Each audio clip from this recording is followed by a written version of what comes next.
Hello,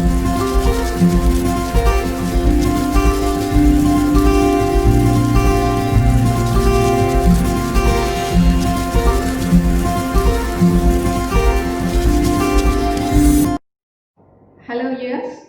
I'm Hema Devi Tumma from the Department of Pharmacy, Chaitanya Deemed to be University. Today, my topic is plant tissue culture. So, let us discuss regarding the plant tissue culture in detail. So, let us move with the definition first. So, what is plant tissue culture?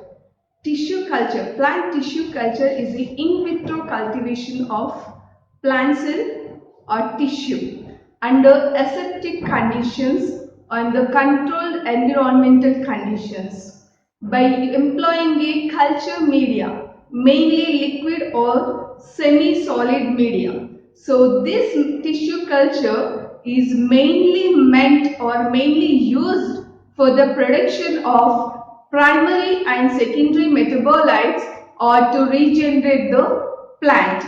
And at the same time, the plant tissue culture is widely used for the micropropagation method. So what happens in the micropropagation method? With the help of micropropagation method, a clone of plants can be developed. So what is a clone? It is the identical plants can be developed with the help from the parent plant. That is called a micropropagation method. So another wide use of plant tissue culture is the callus culture. So in the callus culture, the callus have been developed through the tissue culture technique, and that callus is responsible for the production of secondary metabolites, and at the same time it is also helpful to regenerate a new plant.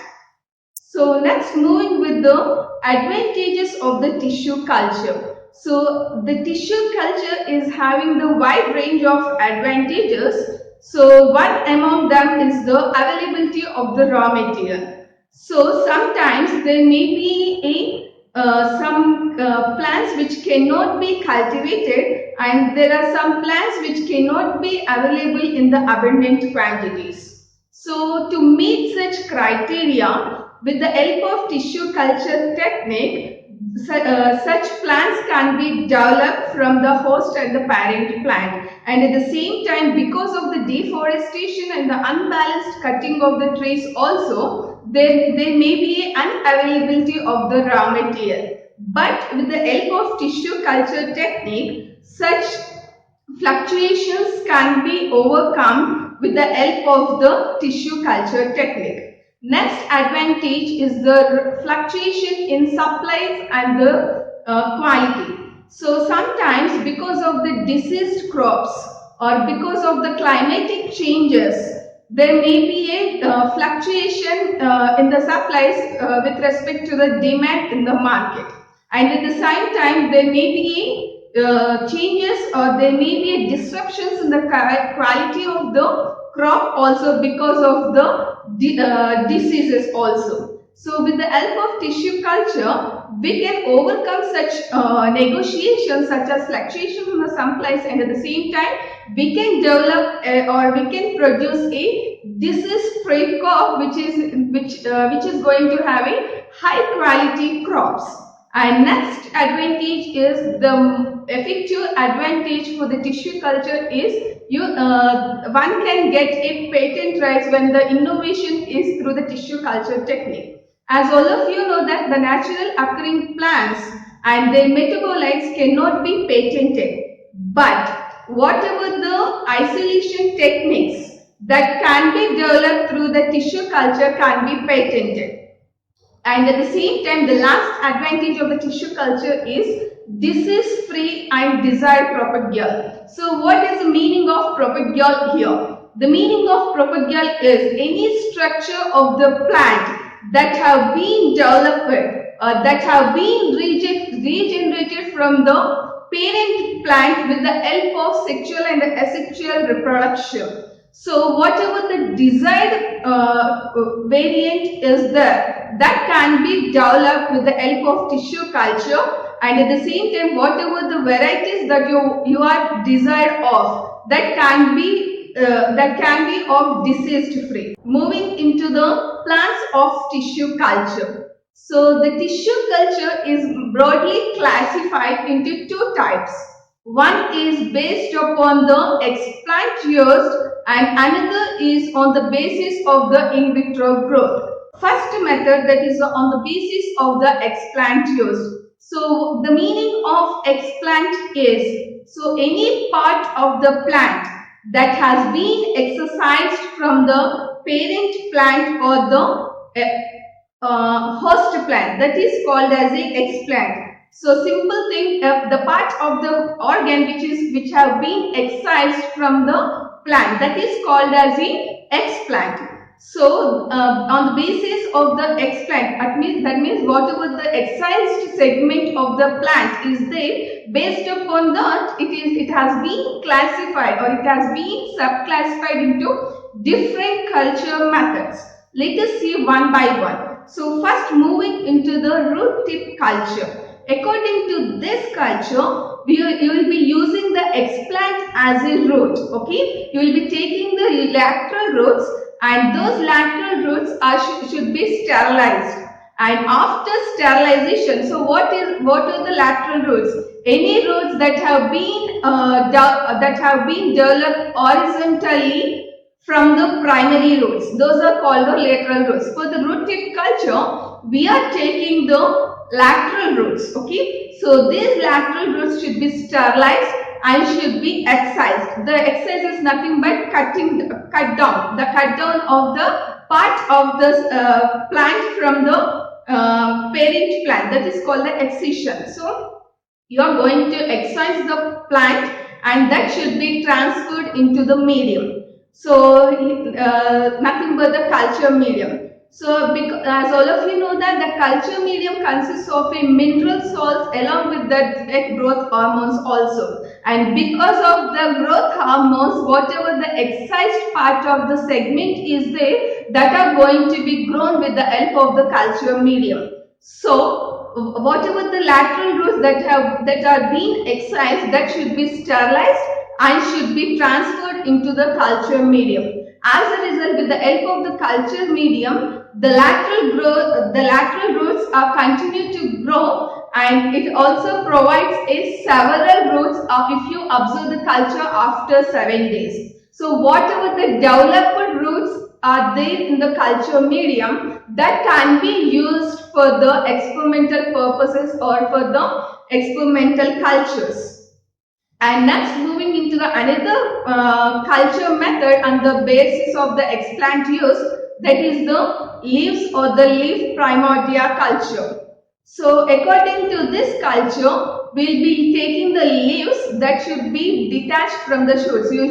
And that should be surface sterilized, and the surface sterilized leaves should be placed in a solidified medium. So because of the medium, the leaves remains in a healthy condition for a longer periods.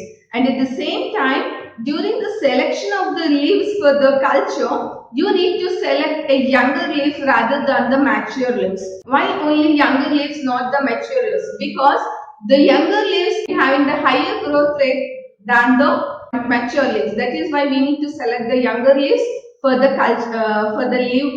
leaves or the leaf primordia culture. Next, moving into the another culture method, that is a shoot tip culture. So you are going to take the shoot tips of the plant. The shoot tips should be excised and that should be cultured. Okay, so that should be cultured in a nutrient medium where you will be having the growth hormones, and that will because of the help of culture medium, that develop into a roots, and that is responsible and whatever the culture segments or whatever the culture shoot tips are there, that is responsible to regenerate into a whole plant. That is the culture technique involved in the shoot tip culture. Next, moving into the another culture method based upon the X plant used. So that is a complete flower culture. So here you are taking the plant segment as a flower. Okay, from the plant you are going to excise the flowers, and you need to select the flowers in such a way that after pollination you need to excise the flowers. The flowers which have been pollinated, you need to select such flowers and you need to excise those flowers. And after excision of the flowers, those flowers should be sterilized and should be immersed in the calcium hypochlorite solution. And after immersing in the sterilized solution, those flowers should be repeatedly washed and should be transferred into the culture medium. And because of the culture medium, such flowers will develop into new fruits. This is the technique involved in the complete flower culture. Anther and the pollen culture. So here you are using the plant segments as the anthers. Okay, just you are taking the young flower buds, and those young flower buds should be sterilized. And after sterilization, the anthers should be removed. The anthers should be carefully excised from the buds, and that should be transferred to the nutrient medium. And such anthers, whatever the excised anthers are there, that should be cultured on a solid agar medium, and those cultured anthers are responsible for developing into the embryos. And this is happened with respect to the light and the dark periods. Next is the ovule and the embryo culture. So here you will be taking the embryo as a plant segment. So this embryo is dissected from the ovule, and that should be placed in the culture medium. And at the same time, you will be also taking the embryos from the ripened seeds, and those mature embryos should be excised and should be cultured. And this mature embryos should be excised because to avoid the inhibition of the germination of seeds, will be excising the mature embryos from the ripened seeds. Before placing the embryos in the culture medium, you need to sterilize the seeds with the alcohol. Okay, and then it should be washed with the sterile distilled water and kept for the germination. So the seeds are germinated in the dark, and as a result, what happened with the help of the culture medium, a small pot of seedlings have been utilized for the culture technique, which may regenerate into the new plants. So apart from the above mentioned cultures such as root tip culture or shoot tip culture or anther culture or ovule or the embryo culture, there are another two cultures which can be cultured for the plant tissue or the cells. Those are the protoplast culture and the hairy roots culture. So before moving into the protoplast culture, you should know what is protoplast. So the protoplast are the nothing but the plant cells. You will be having the plasma membrane, but those cells are without cell wall. And because of this, the protoplast provide the starting point for many of the techniques such as the soma-clonal variation or the soma-clonal hybridization, and for the genetic transfer also. And at the same time, these protoplasts can be cultivated in the liquid as well as the solid media. So how the protoplasts are going to be isolated from the plant parts? So this protoplasts can be isolated by two methods. One is the mechanical method and another is the enzymatic method. So what happens in the mechanical method? In the mechanical method, the protoplasts can be isolated with the help of the mechanical instruments such as the homogenizers or the mortar and the pestle. And coming to the second method of isolation of protoplast, that is the enzymatic method. In the enzymatic method, the protoplast can be isolated with the help of the enzymes. And because of the enzymes, the protoplasts are going to be isolated. So, from where you will be isolating the protoplasts? The protoplasts are going to be can be isolated from almost all parts of the plant. For isolating the protoplast, you can take any young leaves which are fully expanded, and those leaves should be collected from the healthy plant. And after excising the fully expanded younger leaves, that should be washed with the running tap water and should be sterilized by dipping in 70% alcohol, and then it should be treated with 2% solution of sodium hypochlorite for 20 to 30 minutes. And then you need to wash the excised young leaves, and then you should be washed with distilled water. So whatever the lower surface of the sterilized leaf is there, you need to peel off the lower surface of the sterilized leaf. It should be peeled off, and that should be stripped and should be cut into small pieces. And after cutting the small pieces, those leaf segments should be treated with the enzymes. Why we are treating with the enzymes? To isolate the protoplast. As it is, I said that the protoplast can be isolated by the mechanical method as well as the enzymatic method. So here is the step for the enzymatic purpose. So we are using the enzymes for the isolation of protoplast. So as a result, the protoplast can be obtained by the centrifugation process and the decantation method. As a result, whatever the solution that is obtained after centrifugation and the decantation, that should be poured in the culture medium, which is kept in the petri dishes. So you need to mix gently whatever the solution that is placed in the petri dishes. You need to mix gently by rotating the petri dishes, and you need to seal the petri dishes, and that you need the petri dishes should be need to seal with a paraffin film, and that should be incubated in the incubators. So those protoplasts which are capable of undergoing the cell division will undergo a cell division, and it results in the formation of a callus within a 2 to 3 weeks.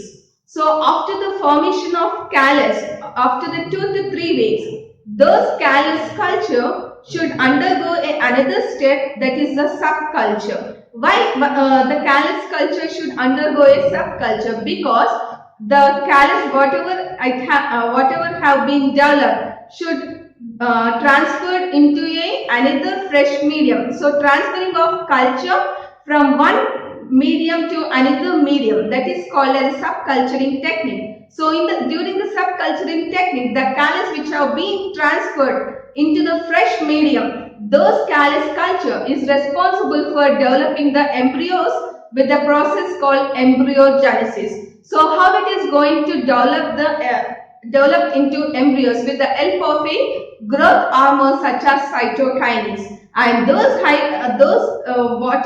embryos which have been developed with the help of the culturing medium as well as subculturing technique, those embryos are responsible for developing into a plantlets, and that plantlets are responsible to develop into a new plant with, that is nothing but the regeneration of the plant takes place from the embryo. So here is a schematic representation of the protoplast culture. First you will be taking the leaf, that should be surface sterilized, and the lower surface should be peeled off, and the peeled segments are undergoing the enzymatic method, where you will be employing the enzymes to separate the protoplast. As a result, the protoplast gets separated, and with the help of the centrifugation method, the cells get separated. As a result, that will be developed into a callus culture. The callus is nothing but the development of mass of the cells or the tissue from the excised part of the plant. That is called as the callus. So whatever the callus that have been developed, you will be undergoing a subculture process which are responsible to develop into a new regeneration of the plants. This here is the schematic representation of the protoplast culture. Another culture method, that is the hairy root culture. This hairy root culture is a different culture method. It is a different culture method where the roots are going to develop a hairy-like structures. Because of that, it is termed as a hairy root culture. So how the roots are going to develop a hairy-like structures?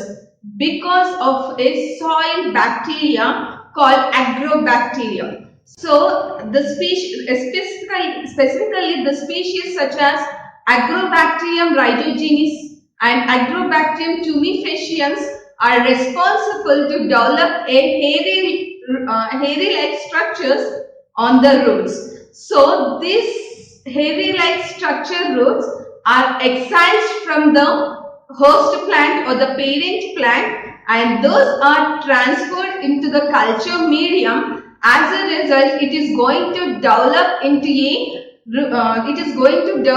a plenty of roots with the help of a culture medium. We call such roots as a transformed roots, and another name of such roots is called as a hairy roots. Initially, it is a kind of disease which have been caused by the Agrobacterium rhizogenes and Agrobacterium tumefaciens. But with the help of such responses, we are developing into the new plants, or we are developing into the plenty of roots which is disease free.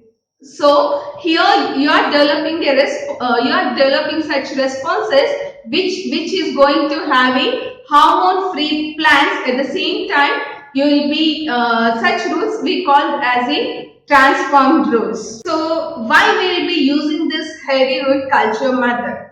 This hairy root culture method usually we will be employing when the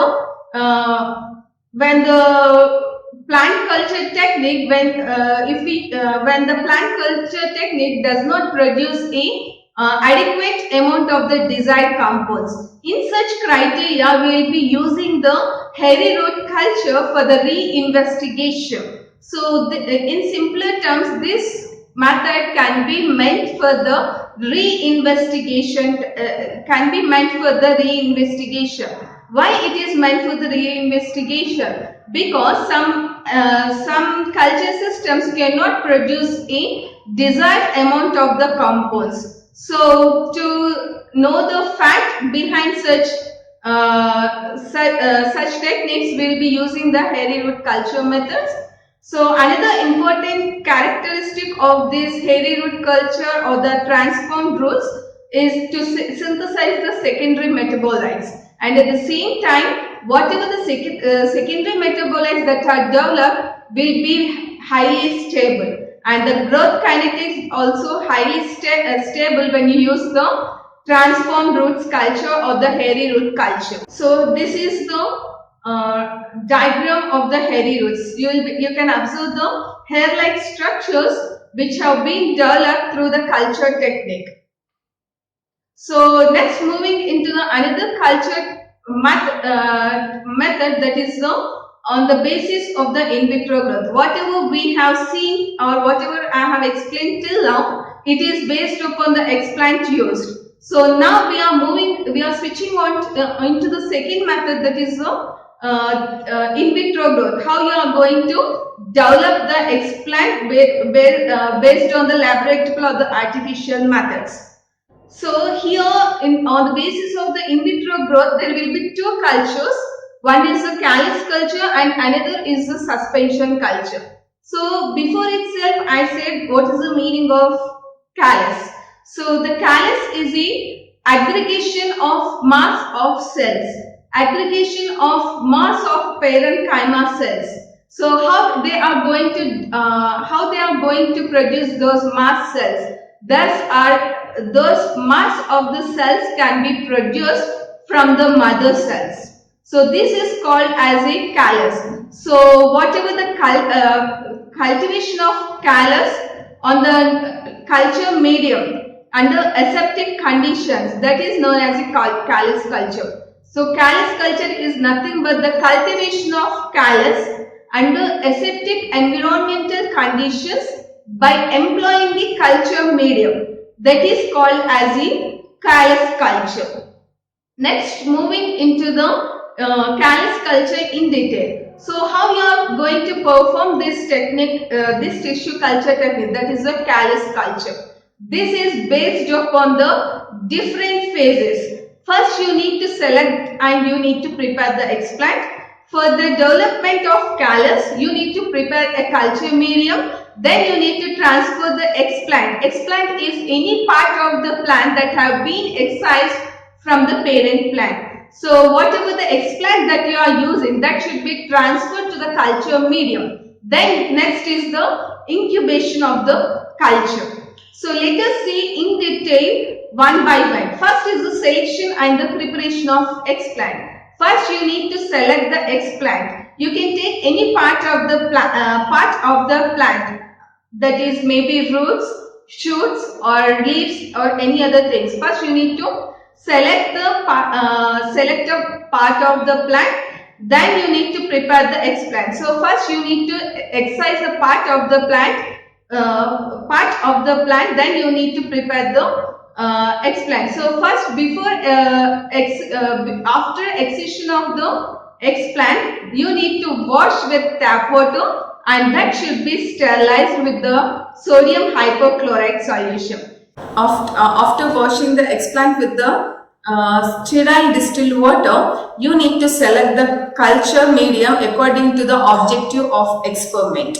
So as all of you know that the culture medium comprises of the minerals as well as the nutrients as well as the growth hormones, and depending upon your objective of the experiment, you need to select the culture medium, maybe a liquid or the semi-solid medium. And at the same time, depending upon the objective of your experiment also, you need to select the growth hormones. If your objective of experiment is the root formation, then the culture medium has to be adjusted with the indole-butyric acid, IBA, as well as the NAA, naphthyl acetic acid. Otherwise, if your objective of the experiment is the shoot culture or the shoot cultivation, then you need to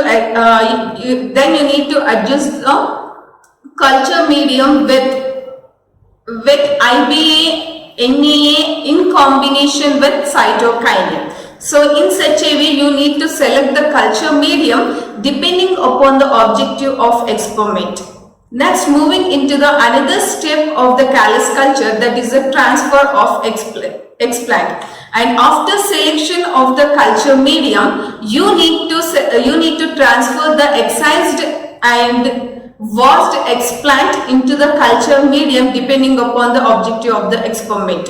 And after transferring it into the culture medium, those inoculations should be incubated by using the incubators. And after 3 to 4 weeks, you will be developing the callus growth, and sometimes the callus, depending upon the time, you will be observing the callus growth. The callus growth can be observed within the 2 to 3 weeks. And callus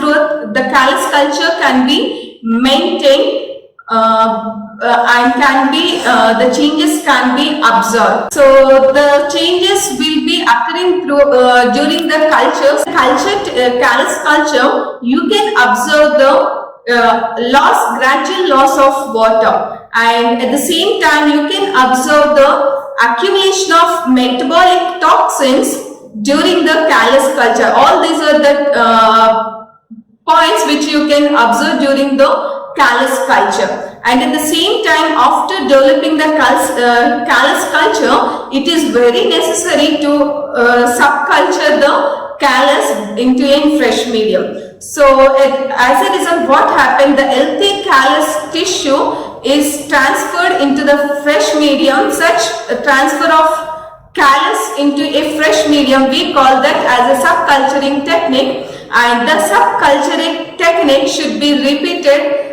every 5 weeks. And as a result, you can because of the culturing, because of the transferring and because of the subculturing technique, you can observe the callus tissue in different colors such as white, green, yellow, purple, brown. So each and every color indicates the something regarding the callus culture. If you observe white, if you observe the callus culture in the white color, so it is grown in dark, and that indicates the absence of chlorophyll. If your callus culture is in the green color, it is grown in light presence of chlorophyll. And if it is in the yellow color, because of the development of the carotenoid pigments in greater amounts in the callus tissue or the callus culture, it is going to produce a yellow color. And the purple color indicates the accumulation of anthocyanins, and brown color indicates the excretion of the phenolic substances. In such a way, each and every culture of the callus culture, each and every color of the callus culture indicates the presence of chlorophyll and all the things. Here is the schematic representation of the callus culture. Whatever I have explained, that is in the schematic way. First, you will be taking the plant segment that should be sterilized, then that should be placed in the sterilized solution, then that should be placed in the culture medium, which is going to develop a callus. And after the formation of the callus, that callus should be cultured. That callus should be subcultured. The subculture is nothing but the transfer of culture into a fresh medium. So next, switching on to the another method of culture technique depending upon the in vitro growth, that is the suspension culture. The suspension culture is nothing but the uniform suspension of cells in the liquid medium. So for the preparation of suspension culture, we will be taking the callus fragments from the callus culture, and that is transferred into the nutrient medium. And as a result, after transferring into the nutrient medium, that is continuously agitated. With the help of agitation for the purpose of the cells to be separated. So this suspension culture, you can use for the suspension culture, you can isolate a single cell from the callus culture, or you can use the plant organs also. So if you use the callus culture in this for the suspension culture, you need to isolate the cells from the callus culture. So here is the procedure how to isolate the single cells from the callus culture. So first you need to select the healthy callus culture, and that should be placed in a petri dish on a sterile filter paper, and that should be cut into sterile pieces with the help of a sterile scalpel. Scalpel is a instrument which we will be using to cut the segments or the plant organs. After cutting the segments into small pieces, that selected pieces should be transferred into the flask which consists a liquid nutrient medium. Then that flask which contains a liquid nutrient medium should be agitated in the rotatory shakers at a speed of 50 to 150 revolution per minute. As a result, whatever the cells that are present in the callus will be getting separated in the culture medium. And if you are selecting the single cell from the plant organ, whatever I have explained till now, that is from the callus culture. You are isolating the single cell from the callus culture. If you want to isolate the single cell from the plant organ, you need to select the plant organ, and the single cells can be separated by means of two methods. One is the mechanical method and another is the enzymatic method. In the mechanical method, the fresh leaves, here we are taking the plant segment as a fresh leaves. That the fresh leaf should be grinded in a glass and the mortar pestle. Sometimes you can use the homogenizers also, and whatever the homogenate that is obtained, that should be passed through the muslin cloth and should be washed with the sterile distilled water, and after washing that should be centrifuged with the culture medium, and that should be placed in an inoculation. And next, switching on to the another method, that is the enzymatic method. So with the help of enzymes, you are going to isolate the single cell from the plant organ. So here you are taking the leaves that should be sterilized with the 70% ethanol solution or hypochlorite solution, followed by the hypochlorite solution. Then it should be washed with the distilled water, and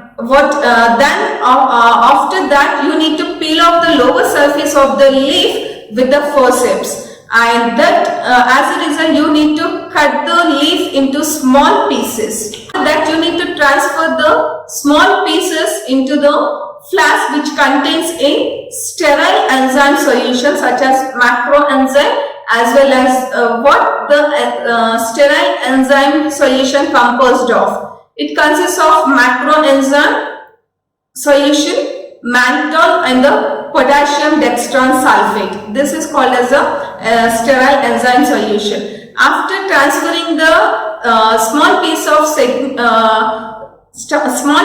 segments into the flask which consists of a sterile enzyme solution, that flask should be incubated at 25 degrees Celsius for 2 hours. And during the incubation, the enzyme solution should be changed at a time interval of 30 minutes. And then you need to wash the cells, and that should be transferred into the culture medium, where the culture medium is placed in the culture dish or the petri dishes. So next, let us see how the growth pattern is there in the suspension culture. So in the cell suspension culture, it is initiated by transferring a undifferentiated callus tissue, that is established tissue, into a nutrient medium in a vessel or in a petri dish, and that should be constantly or continuously agitated throughout the culture medium, throughout the culture technique or throughout the culture period. So what does the composition of the medium consist of? It consists of the culture medium is same as that of the callus culture, but in the suspension culture we are going to add the agar, and after that you are going to transfer the cells into the liquid medium, and as soon as you transfer the cells into the liquid nutrient medium, it is going to divide, okay, and it is going to divide at the lag phase, and it is going to increase its population after the lag phase. Here is a graphical representation of the suspension culture. If you observe the graph, after the lag phase itself, the cells are going to increase in its population and reaches the stationary phase.